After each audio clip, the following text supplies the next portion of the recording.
किसी संख्या का 10% 15 है तो उसी संख्या का 60% कितना होगा।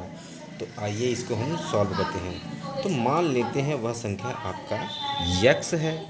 उसने स्वयं कहा है कि यक्स का 10%, यक्स का 10% बराबर 15। अब हम क्या करेंगे, का को हटाएंगे, गुणे का निशान लगाएंगे, फिर यहाँ पे संख्या है 10 तो लिख देंगे 10 और प्रतिशत को हटाएंगे, संख्या के बटे 100 कर देंगे और बराबर कितना है आपका 15। 15 हो गया। एक जीरो से एक जीरो कट गया। यक्स का मल्टीप्लाई एक में करेंगे तो हो जाएगा आपका यक्स और बटे हो जाएगा 10 बराबर हो जाएगा 15। अब देखिए 10 से इसमें भाग हो रहा है तो क्या इधर आएगा तो गुणा करेंगे। तो 10 का पक्षांतर करेंगे तो 15 में गुणा होगा जब, तो यक्स बराबर निकल के कितना आ जाएगा 150। मगर विकल्प में 150 है, मगर 150 सही नहीं है। क्यों? क्योंकि उसने खुद कहा है कि उसी संख्या का 60% कितना होगा, यानी 150 का 60% कितना होगा। तो 150 का 60% निकाल लीजिए, 60%। अब हम क्या करेंगे, 150 गुणे संख्या के लिखेंगे 60, प्रतिशत हटाएंगे और बटे कर देंगे 100। एक जीरो से एक जीरो, दूसरे जीरो से दो जीरो, तो 15 का मल्टीप्लाई 6 में करेंगे कितना हो जाएगा, 15 छक्का 90।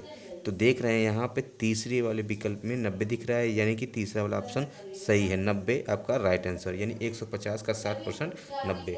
अब आते हैं हम दूसरे वाले सवाल पे। दूसरे वाले सवाल पे आपको करना क्या है, इसमें ये कहा है कि ऐसी कौन सी संख्या है जिसका घन उसी के वर्ग के बराबर होता है। तो मान लीजिए आपका वो संख्या आपका यक्स है। अब प्रश्न क्या कह रहा है, कह रहा है कि स्वयं का घन, यानी इसी संख्या का घन उसी के वर्ग के बराबर है, यानी कि यक्स के वर्ग के बराबर है। यक्स क्यूब को हम लिख सकते हैं यक्स गुणे यक्स स्क्वायर बराबर यक्स स्क्वायर।